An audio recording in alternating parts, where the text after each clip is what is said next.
ते तिकीट इथे टेबलावर ठेवल्यानंतर घरी कुणी आलं होतं? तसे बरेच जण येऊन गेले होते घरी. भल्याची दुनिया नाही राहिली आई. आणि म्हणून तू निरंजनच्या घरून त्याचं लॉटरीचं तिकीट चोरलं.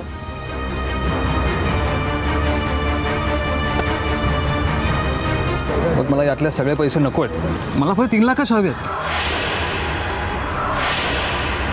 ओ काका, सिटी हॉस्पिटल चालता का? मुकाट्याने खरं सांगा, तिकीट कुठे आहे? तिकीट माझ्याकडे, माझ्या पर्स. अरे बापरे, पर्स रिक्षात राहिली. मॅडम, चोर सापडला. तुमचं लॉटरीचं तिकीट निनादने चोरलं होतं आणि मीराच्या म्हणण्याप्रमाणे तिला ते तिकीट त्याच्या घरी सापडलं. पण कशावरून तू खरं बोलतेस?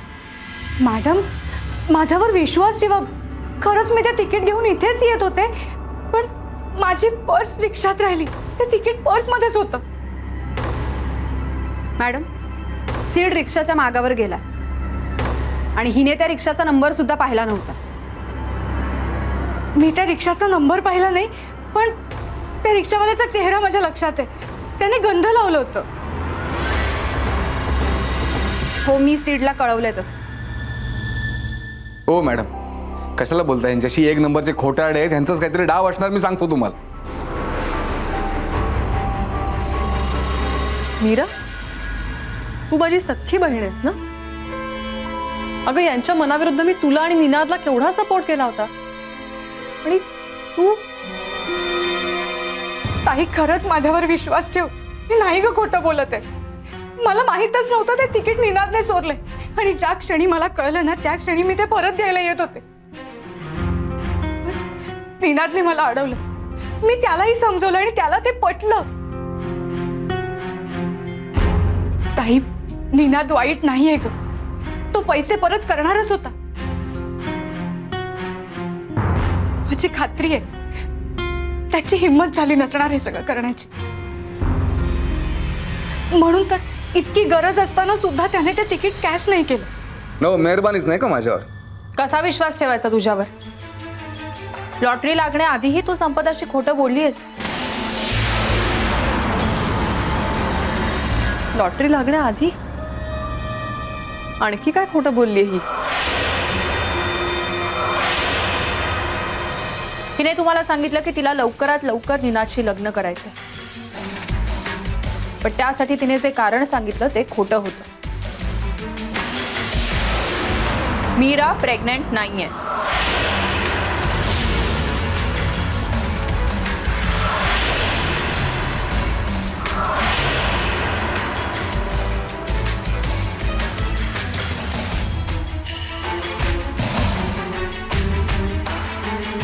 मी हिचा पाठलाग केला, पण बहुधा हे तिला कळलं होतं आणि म्हणूनच ती एका क्लिनिकमध्ये शिरली.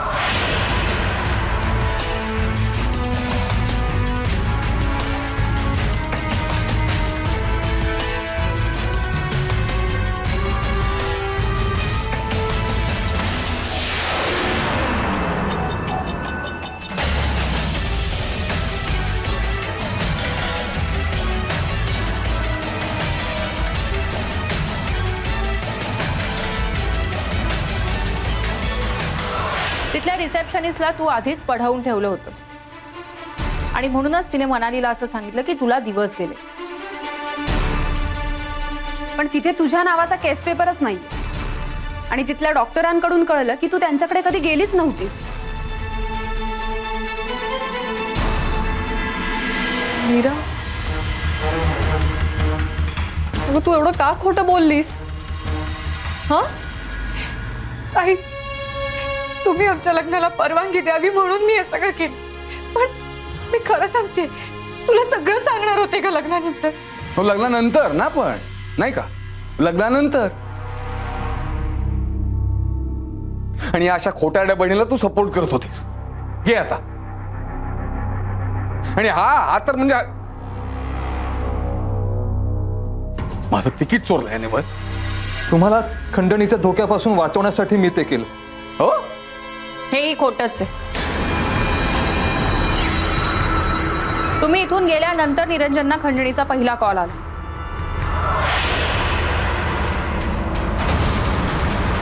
तू खरं तर इथे तिकीट बदलण्यासाठीच आला होता, तुझं आधीच ठरलं होतं आणि म्हणूनच तू दुसरं तिकीट सोबत घेऊन आला होतास.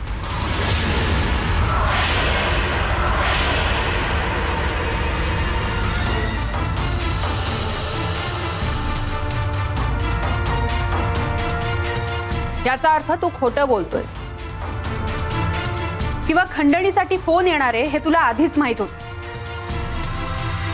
काय नाही हो मॅडम, याचं डील फिसकटलं, याचं डोकं फिरलं आणि तेवढ्यात माझे पैसे दिसले. याला दुसरं काय नाही. माझे पैसे दे परत, नाही तर मी काय करेन मला पण माहित नाही. सांगून देतो तुला. तुला काय वाटतं कळणार नाही तुला? हा? अरे थांबा तू काय? सोडा त्याला.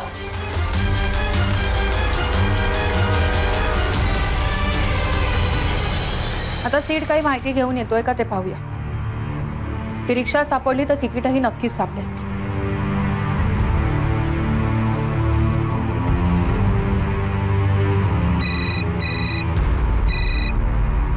हा बोल सेठ. हां मॅडम, मला ती रिक्षा नाही सापडली, पण मी आता रिक्षाच्या युनियन लीडरला भेटतोय.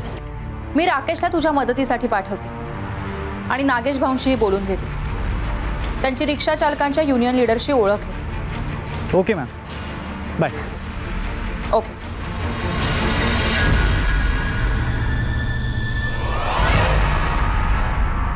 मीरा, निनाद, जोपर्यंत तो चोर किंवा रिक्षावाला सापडत नाही किंवा आम्हाला खात्री पटत नाही की तुम्ही जे काही सांगताय ते खरं आहे, तोपर्यंत तुम्हाला इथून बाहेर पडता येणार नाही.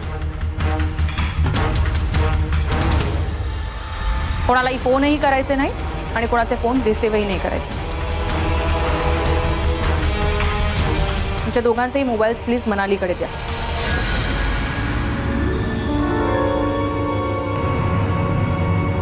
आताच नागेशरावांचा फोन आला होता मला. अहो त्यांचा शब्द मोडून कसा चालेल? अस्मिता मॅडमचं बरंच नाव ऐकलंय आम्ही. तुम्ही काळजी करू नका, ही रिक्षा आपण शोधून काढू. एक मिनिट, हे घ्या, यात सगळे डिटेल्स आहेत रिक्षाचे. प्लीज सांगा ना. बघा, कपाळावर मोठ्या गंधाचा टिळा असणारा रिक्षावाला आहेत असं 4-5 जण. अहो अर्ध्या तासात त्यासने शोधून काढून तुमच्यासमोर हजर करतो का नाही बघा.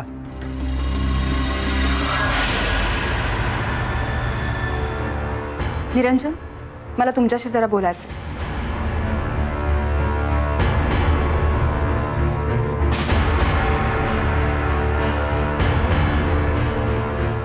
संपदा, मलाही जरा तुझ्याशी बोलायचं. मीराबद्दल. येतेस?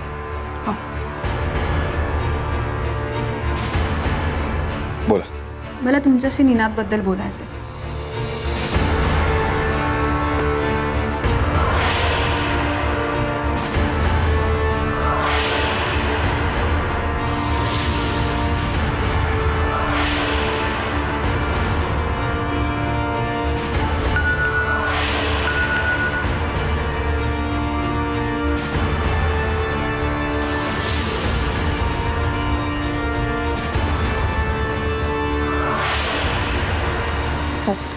निरंजन, निरंजन, तुम्हाला धमकीचे फोन करणारा सापडला. हो का? अरे वा. हो, माझ्या माणसांनी त्याला विशाल टॉकीज जवळच्या फोन बूथवरती पकडले. म्हणजे ते ठिकाण पण तुम्हाला माहिती होतं तर? हो, कळलं होतं आम्हाला आणि म्हणूनच आम्ही तिथे पहाराही ठेवला होता. जेव्हा त्याचा इथे फोन आला ना, तेव्हा लगेच मी माझ्या माणसांना सांगितलं आणि त्यांनी तिथे जाऊन त्याला पकडलं. हो. आता सध्या तो काही कबूल करत नाहीये, पण करेल कबूल. हो, माझ्या माणसांनी फोटोही पाठवलाय त्याचा. हा बघ. आता काय म्हणावं याला?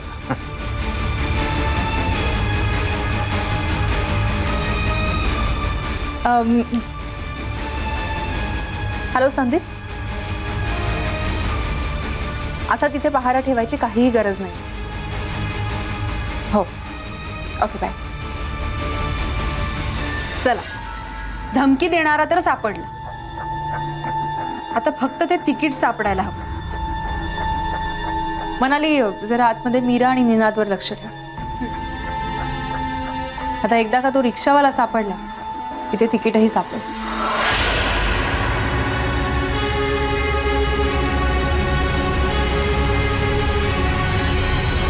नमस्कार साहेब.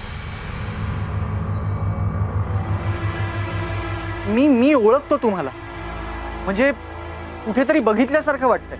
सुंदरनगर, नागेशराव. अरे हा, करेक्ट. अहो म्हणजे तुम्ही आम्हाला हेल्प करू शकाल? हो करतो ना, जरूर बोला. ऍक्च्युली देवकी नगर मधून एक पर्स चोरीला गेली. ती पर्स आम्ही शोधतो. म्हणजे एक मुलगा आणि एक मुलगी रिक्षाच्या इथे भांडत होते, तेवढ्यात दुसरं कोणीतरी रिक्षात बसलं असं काय. देवकी नगरला ते दोघं भांडत होते आणि त्यावेळी एक माणूस रिक्षात बसला आणि ह्या दोघांचं भांडण काय संपायलाच तयार नाही. आणि तो शिवाय माणूस म्हणत होता की कोणीतरी पेशंट आजारी आहे तर त्याला हॉस्पिटलमध्ये न्यायचं आहे. पण पुढे जाऊन बघतो तर काय, ह्या माणसाची दुसरीच तरा. अहो तो हॉस्पिटलला गेलाच नाही. मग तुम्ही कुठे सोडलात त्यांना? आणि मी एवढ्या स्पीडने आल्यानंतर सुद्धा तुमची रिक्षा दिसली कशी नाही? हो सांगतोय काय, हो त्याने अचानक रिक्षा एका गल्लीत घुसवायला सांगितली. कच्चा रस्ता होता आणि तिथेच तो उतरला. ते सगळं ठीक आहे, पण त्या बाईंची पर्स राहिली होती रिक्षात, ती कुठे गेली मग? हो पर्सबद्दल मला काहीच माहित नाही. आणि तो माणूस उतरताना त्याच्याही हातात काय पाहिल्याचं मला आठवत नाही. आणि सवयीप्रमाणे मी पण मागे वळून पाहिलं, पण सीटवर काही नव्हतं. हो तुम्ही खरं सांगताय ना? हो भाऊ, देवपूजा झाल्याशिवाय पाणी सुद्धा घेत नाही. खोटं कशाला बोलू? बरं ठीक आहे, तो माणूस कसा होता साधारण दिसायला, वर्णन सांगा मला. हा मुलगाच होता. दाढीची खुरटं होती आणि हो त्याच्या डाव्या गाळावरती चामखीळ होती बघा मोठीशी. ह्या गलावरती चामखीळ?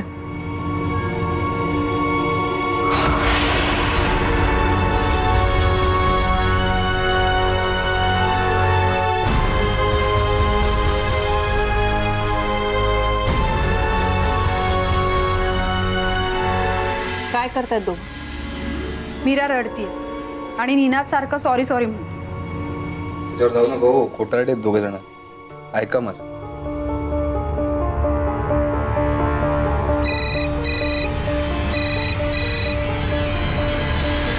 बोल सर. हा मॅडम, मीराने आपल्याला जे काही सांगितलं तेच रिक्षावाल्याने सांगितलं. रिक्षामध्ये त्याच्यानंतर जो कोणी बसला असेल त्यांनी बहुतेक पर्स सोडली असेल. त्यांनी वर्णन सुद्धा सांगितलंय त्याचं. आणि प्रॉमिनंटली अशी खूण म्हणजे त्याच्या डाव्या गालावरती एक चामखीळ. गुड. म्हणजे त्याला शोधायला आता फार कठीण जाणार नाही. एक काम करा, तो जिथे उतरला होता ना तिथे आसपास चौकशी करा आणि वाटल्यास तिथल्या जवळपासच्या पोलीस स्टेशनलाही जा. त्याच्या नावे जर काही पोलीस रेकॉर्ड असेल तर तिथे त्याचा फोटो नक्कीच असतो. Okay ma'am, bye. बर निरंजन, तुमचं नशीब तर जोरावर आहे. तो रिक्षावाला सापडलाय आणि तो माणूसही लवकरच सापडेल आता. हो म्हणजे आता एवढं करून तिकीट मिळालं म्हणजे मिळवली, नाही तर मग काय सगळंच मुसळ केला. हो पण आमचे प्रयत्न प्रामाणिक आहेत हे तरी तुम्हाला मान्य करावंच लागेल ना. हा पण ते सॉरी, डाव्या गालावर चामखीळ म्हणजे नक्कीच तो दिन्या असणार. दिन्या? हो, दिनार पावसकर. छोटा मोठा भुरटा चोर आहे हो तो, असा काही सराईत गुन्हेगार नाही. आणि मागे सुद्धा एकदा दोनदा त्याला असंच चोरी करताना पकडला होता. बरं साधारण राहतो कुठे? तो इथे चौक आहे, तिकडे गणपतीचं मंदिर आहे, त्याच्या पाठच्या साईड राहतो. ठीक आहे, थँक्यू.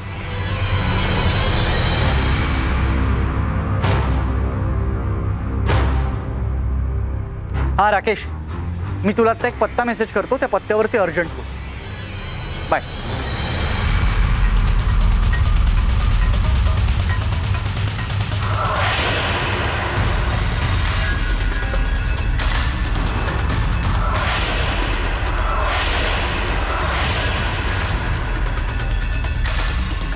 रिक्षातून चोरलेली पर्स कुठे आहे? कुठली पर्स? मला नाही माहिती. हो चला, याला आत्ताच्या आत्ता पोलिसातच घेऊन जा. पोलिसात कशाला? याला इथे कुठेतरी कोपऱ्यात घेऊन दाखवतो. चल. सांगतो, मी चोरली नाही हो, ती विसरली होती म्हणून चुकून उचलली. कुठे ठेवलीस ती पर्स? बोल पटापट बोल. तिकीट कुठे आहे त्याच्यातलं? तिकीट? कुठलं तिकीट? मला नाही माहिती, मी फक्त पैसे काढले बस. ती पर्स कोणी टाकले दाखवा मला. चल चल दाखव. चल. पर्स नेणारा सापडला? ग्रेट. एक काम कर, पर्स आणि तिकीट सापडले की मला लगेच कळ. ओके. निरंजन पर्स नेणारा सापडलाय, पण जर आपल्याला तिकीट सापडलं नाही तर मात्र आपल्याला निनादलाच पकडावं लागेल. एक काम करा ना, तुम्ही आज जाऊन त्यांच्यावर नजर ठेवा. तिकीट मिळाल्याचं मला कळलं तर मी तुम्हाला लगेच कळवेनच, पण तोपर्यंत त्यांचा दुसरा काही प्लॅन शिजत नाहीये ना, तेही आपल्याला कळेल. हो.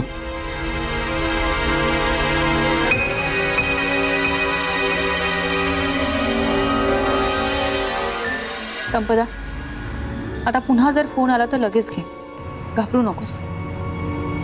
पण फोन कसा येईल?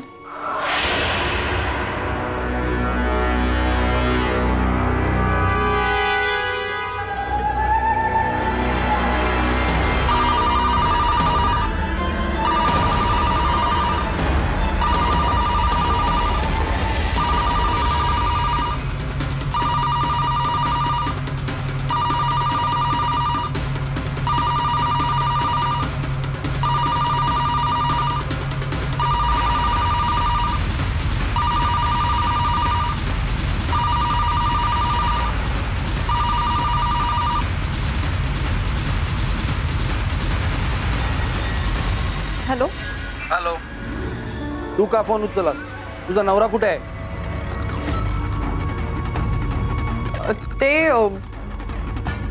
त्यांना बरं नाहीये. बरं नाहीये? आणि माझ्या पैशाचं काय झालं? तिकीट मिळाली का? किती फोन करायचे?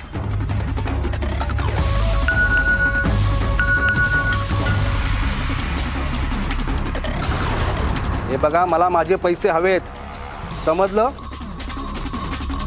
आणि किती वाट बघायची तुमची?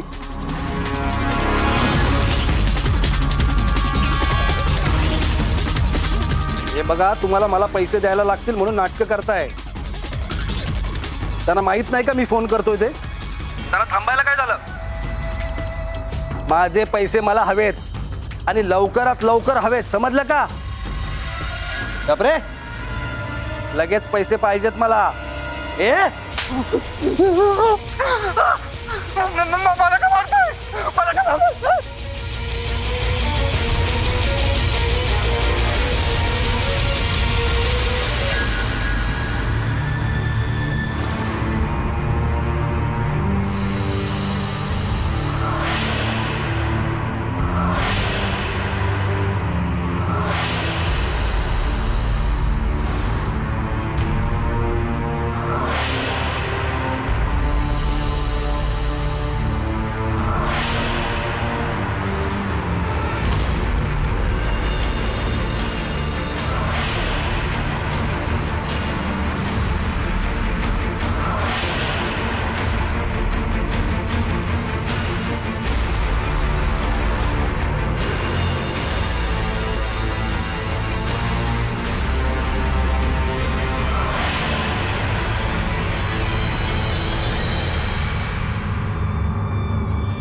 हॅलो.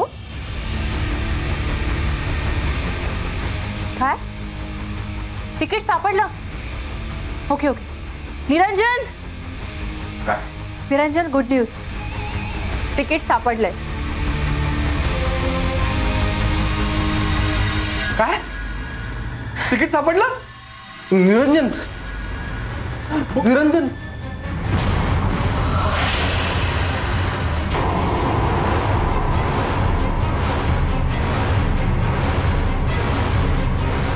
हाच धमकीचे फोन करत होता ना? हे बघ निरंजन, तू सांग. हे बघ, मी तुला मारायला नव्हतं आलो. हे बघ, तू जसं सांगितलं तसं मी केलंय आणि तुझ्यासाठी केलंय.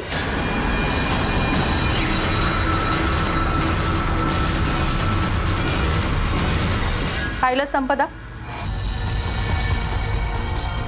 निरंजन, तो धमकीचा फोन तुम्ही याला करायला सांगितला होता?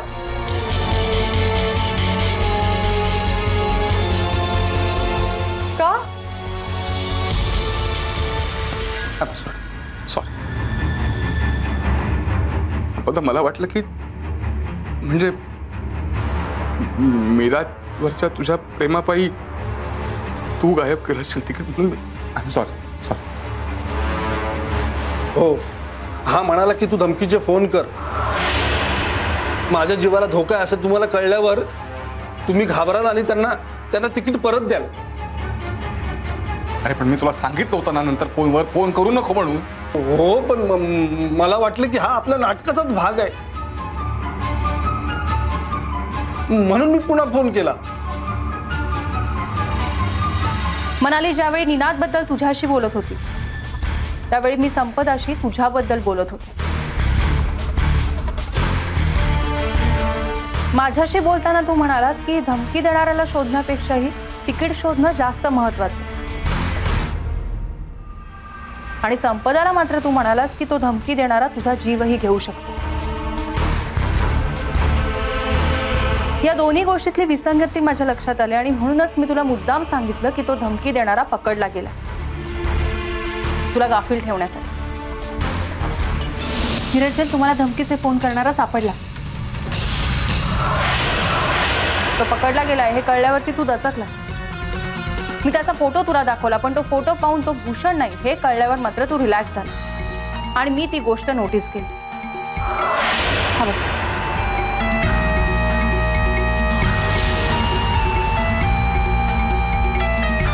त्या फोन बूथवरचा पहारा मी हलवलाच नव्हता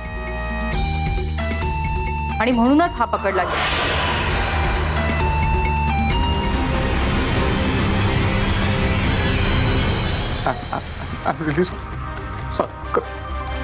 मला माफ कर नाही प्लीज. हे तिकीट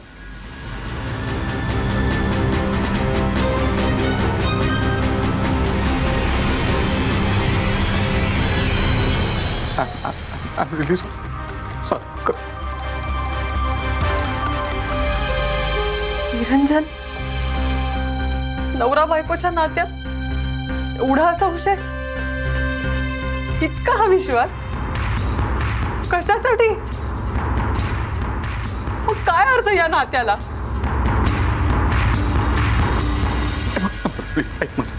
आपल्याला तर 1.25 कोटी मिळालेत. 1.25 कोटी मिळालेत आपल्याला. आपण नव्याने सुरुवात करूया. मागचं जाऊ दे ना सगळं प्लीज. मान्य माझी चूक झाली पण आपण जाऊ दे ना सगळं. आहे ना सगळं आपल्याकडे. बघ वाटलंच मी मीराच्या लग्नाला मान्यता देतो. मी त्या निनादला मदत करतो. मी प्रॉमिस करतो. मी नाही अडथळा काढ. मीरा, निनाद,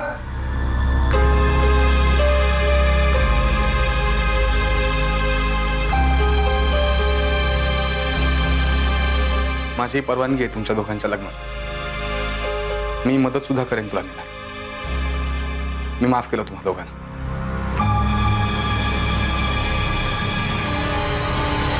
नाही, त्यांना माफ करायचं की नाही हा प्रश्न नाहीये.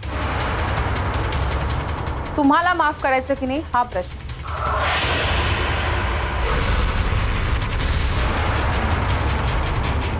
कारण हे तिकीट तुमचं नाहीये.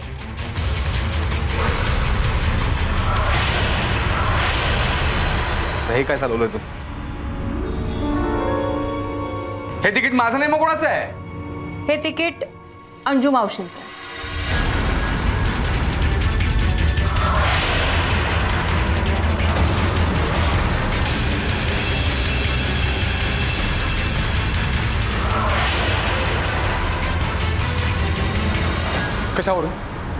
कशावरून हे तिकीट अंजू मावशींचं आहे? आणि मग त्यांचं तिकीट माझ्याकडे येईल कसं? सुरुवातीला मला अंजू मावशी आणि दीपकवरच संशय होता. त्यांच्या घरी लॉटरीचं तिकीट पाहिल्यावर तो संशय अधिकच बळावला.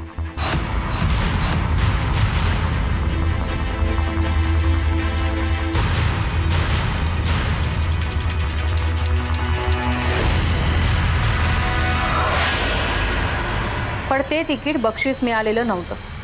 अच्छा, आणि तरी तुम्ही माझ्यावर आरोप करताय. हे बघा मॅडम, माझं तिकीट माझ्याकडे होतं, त्यांचं त्यांच्याकडे. माझ्या तिकिटाला बक्षीस लागलं, त्यांच्या तिकिटाला नाही लागलं. सिंपल. अंजू मावशींच्या सांगण्यावरून तूच त्यांना लॉटरीचं तिकीट काढून दिलंस. पण बक्षीस मात्र त्यांना मिळालं, तुला नाही. आणि हे कळल्यावर तूच ते तिकीट बदललंस. कशावरून? हा? कशावरून? हे बघा, हे तुम्ही काही आरोप माझ्यावर करू शकत नाही. तुम्ही असे खोटे आरोप माझ्यावर करू नका प्लीज. पेपरात निकाल पाहिल्यावर तुला कळलं की बक्षीस तुला नाही, अंजू मावशींना लागलं, आणि म्हणूनच तू त्यांच्या घरी गेलास.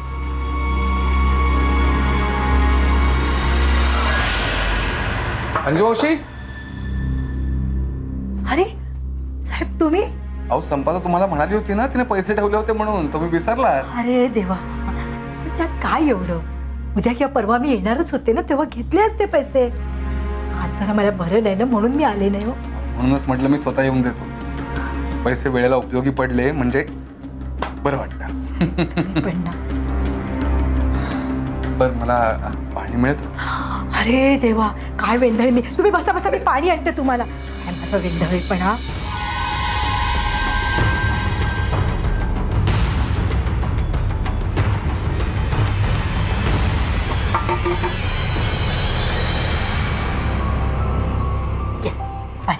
थँक्यू. आज लॉटरीचा निकाल आहे ना, मी दीपकला पाठवलंय पेपर आणायला. साहेब, जर का काही बक्षीस लागलं ना, तर पहिला पेढा माझ्या देवाला आणि दुसरा तुम्हाला देईन बघा. अहो त्यात काय मोठं, मी माझं काम केलं. रिझल्ट नक्की सांगा, पण मला, मी वाट बघतो. आणि मला माहिती आहे तुम्ही पेढे घेऊन या. येऊ? चला.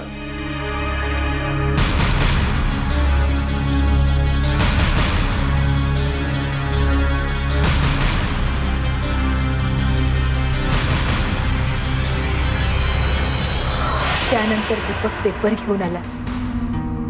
देवघरातलं तिकीट बघून त्यानंच मला सांगितलं आपल्याला काहीही बक्षीस लागलेलं नाही.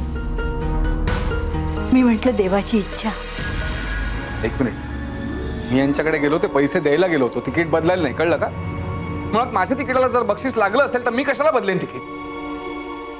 तू तिकीट बदललंयस आणि हे मी सिद्ध करू शकते. अंजू मावशीने ते तिकीट देवापुढे ठेवलं होतं आणि त्याला कुंकवाचा हलकासा टिळाही लावला होता.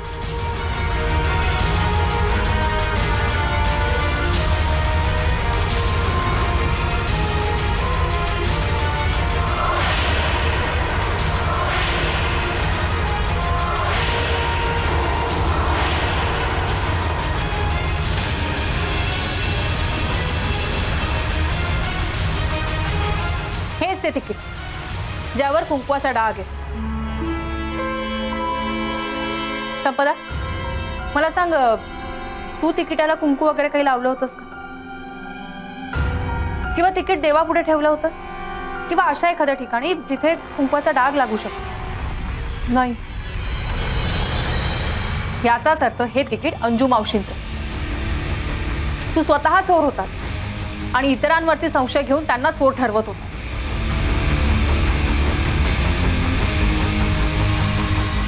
निरंजन, तुम्ही पैशासाठी इतक्या खालच्या पातळीला उतरला? कशासाठी केलं हे असं? मला ना लाज वाटते तुमची आता.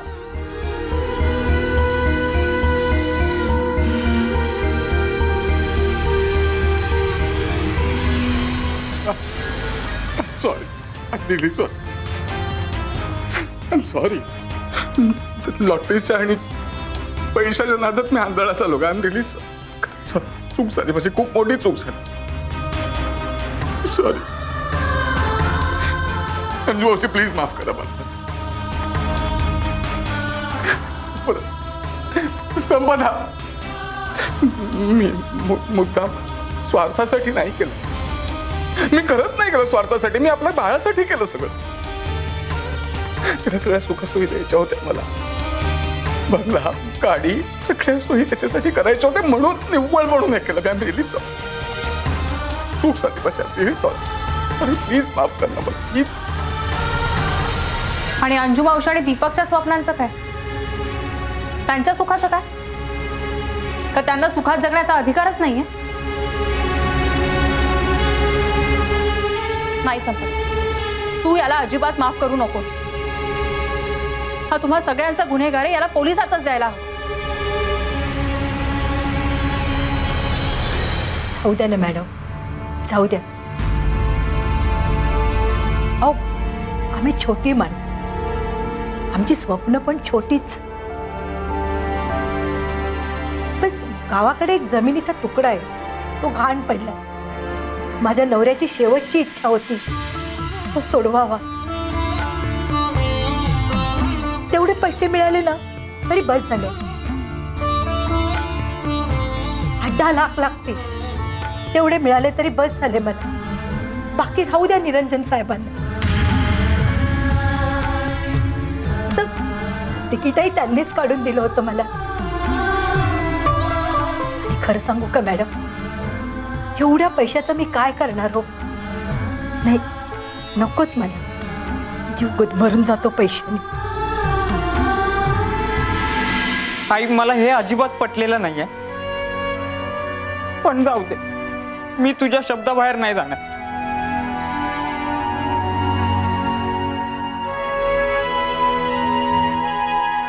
बघ निरंजन, हे एवढे गरीब असूनही त्यांच्या मनाची दानत बघ. आणि तुझ्याकडे सगळं काही असून तुझी भूक बघ, होतेपणा बघ स्वतःच्या मनाचा.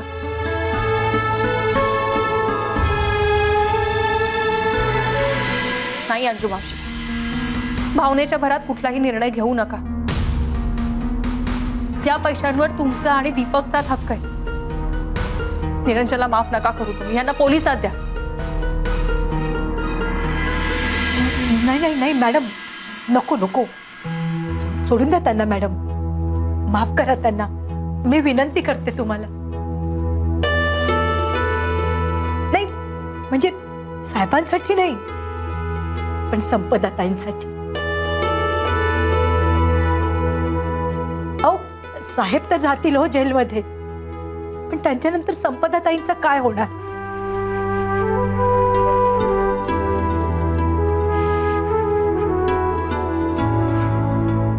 संपदाताई, तुम्ही पण साहेबांना माफ करा.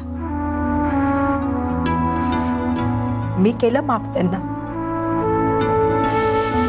अहो, काही झालं तरी तुमच्या कुंकवाच्या धनी आहेत ते. माफ करा. मावशी, मावशी, खरंच चुकलो. आज माझा संसार वाचवलाय तुम्ही मावशी. संपत, खूप मोठी चूक झाली माझ्याकडून, खूप मोठी. पण ती सुधारायची संधी पण वेळेवर मिळते मला. निव्वळ अस्मिता मॅडम, मी एका चुकीतून खूप शिकलोय. मला एक मात्र कळलंय, मला तू असशील तर सगळ्याला अर्थ आहे ग, बाकी काही नको. निव्वळ पैशाच्या मागे धावून मला तुला नाही गमवता येणार ग. मी नाही राहू शकणार. उभेच तर सगळं पुन्हा उभं करेन, मी कष्ट करेन, तसे पैसे कमवेन सन्मानाने. आता देवाकडे फक्त एकच प्रार्थना करेन की आपल्याला एक बाळ दे, बाकी काही नको मला. आणि ती मुलगी असू दे, त्या मुलीला आपल्या घरची लक्ष्मी म्हणून वाढवेन. आपण छान सांभाळू तिला, जे आहे त्याच्यात सुखी राहू, बस. निरंजन,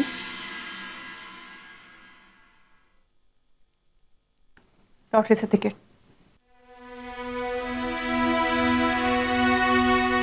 हे माझं तिकीट नाहीये. या तिकिटावर खरा अधिकार मावशींचा आहे. घ्या, खरंच घ्या.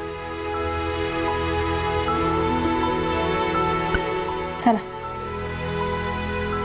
मावशींना न्याय मिळाला. मी निघते आता.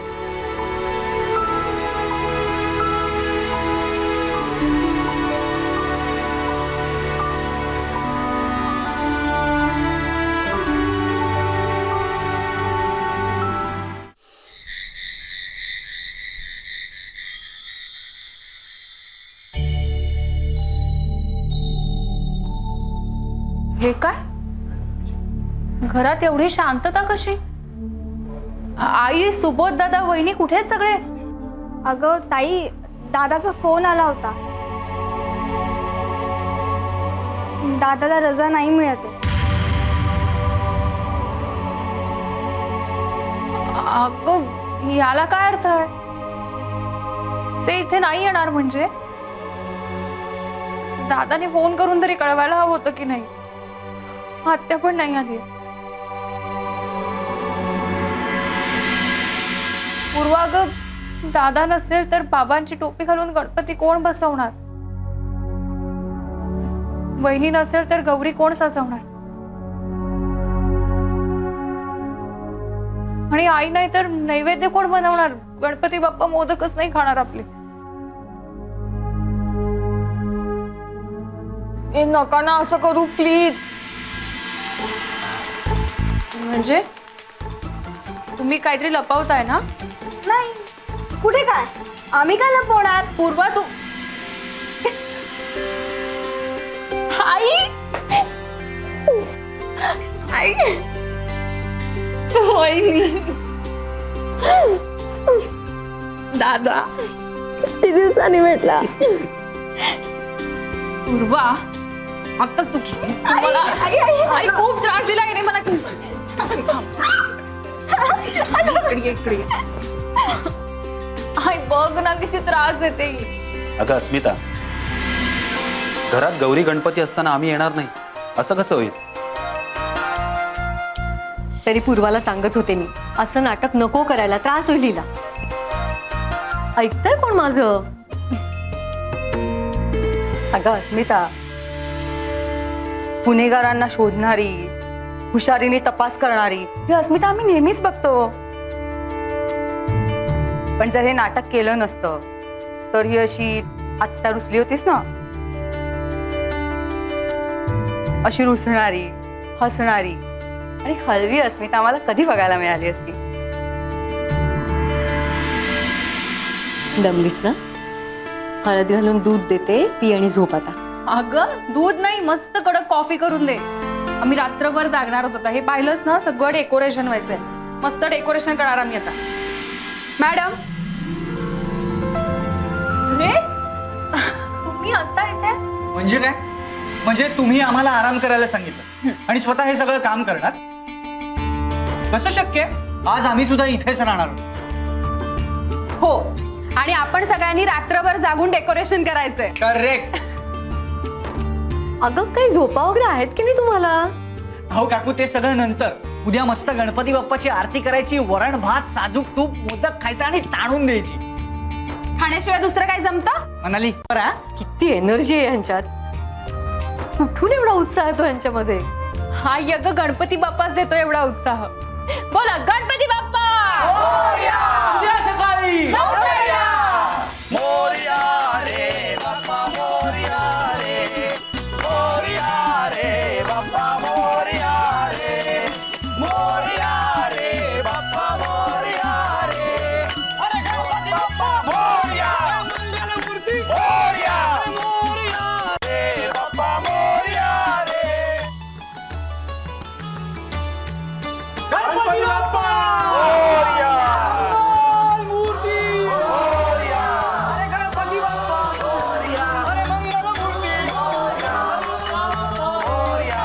गणपती बाप्पा मोरया.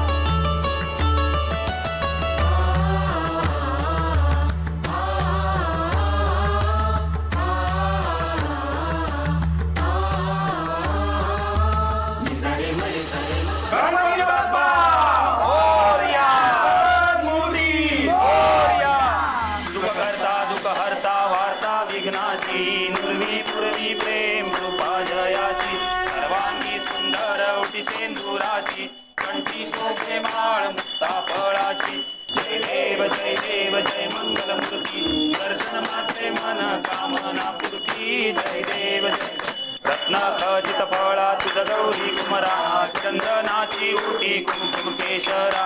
हिरे जडित मुकुट शोभतो भरा, ऋणझुणती नूपुरे चरणी घागरिया. जय देव जय मंगलमूर्ती, दर्शन मात्रे मन कामना पूर्ती. जय देव जय देव. लंबोदर पीतांबर फणीवर वंदना सरळ सोंड वक्रतुंड त्रिनयना दास रामाचा बाप्पा हे सदना संकटी पावावे निर्वाणी रक्षावे सुरवर वंदना जय देव जय मंगल मूर्ती दर्शन मात्रे मन कामना पूर्ती जय देव जय घालीन लोटांगण वंदीन चरण डोळ्यान पाहिन रूप तुझे प्रेमे अलिंगिन आनंद पूजिन भावे ओवाळीन म्हणेन ना त्वमेव माता पिता त्वमेव बंधु सखा त्वमेव विद्या द्रविडं त्वमेव सर्वं मम देवदेव कायेन वाचा मनसेन्द्र देद्वा बुद्ध्यात्मना वा प्रकृति स्वभाव करोमि यज्ञं सकल परस्मै नारायणा हरि समर्पयामि आशुतं केशवं राम नारायणं कृष्ण रामोदरं वासुदेवं हरि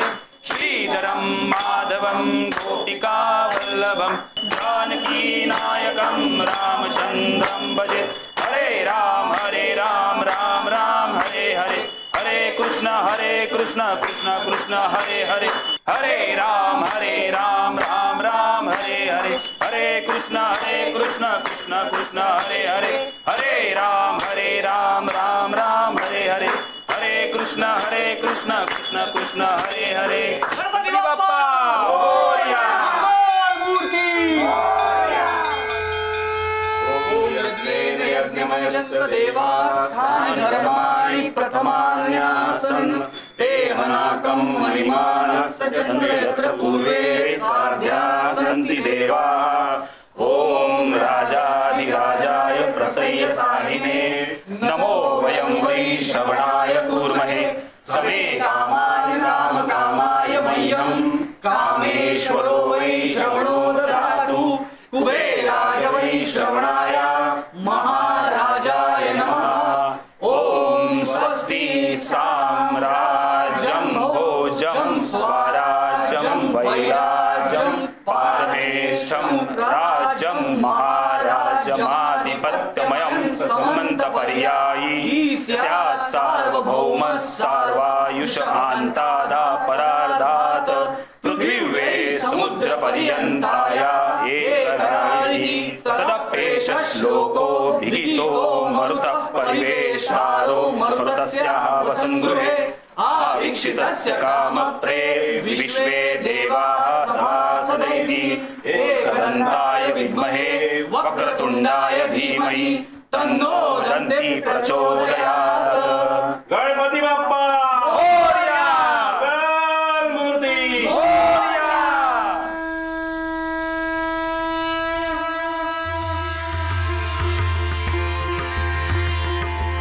माझ्या सर्व प्रेक्षकांना गणेशोत्सवाच्या खूप खूप शुभेच्छा। निरंजन सारखे कितीतरी जण लॉटरीच्या नादाला लागून आयुष्याच्या खऱ्या सुखाला मुकतात। कितीतरी जणांची फसवणूक झाली आहे, अजूनही होते। कितीतरी जण या मोहापायी वाईट मार्गाला लागतात। स्वकष्टाच्या कमाईतून सुख शोधण्याची बुद्धी गणपती बाप्पा सगळ्यांना देव। ध्वनी प्रदूषण टाळून या सणाचा आनंद तुम्हीही घ्या आणि इतरांनाही घेऊ द्या। पुन्हा एकदा माझ्या लाडक्या प्रेक्षकांना गौरी गणपतीच्या खूप खूप शुभेच्छा। आणि हो, आमच्या घरी गौरीही येणार आहेत हा। पुढच्या आठवड्यात आमच्या गौरी गणपतीच्या दर्शनाला नक्की या। गणपती बाप्पा मोरया।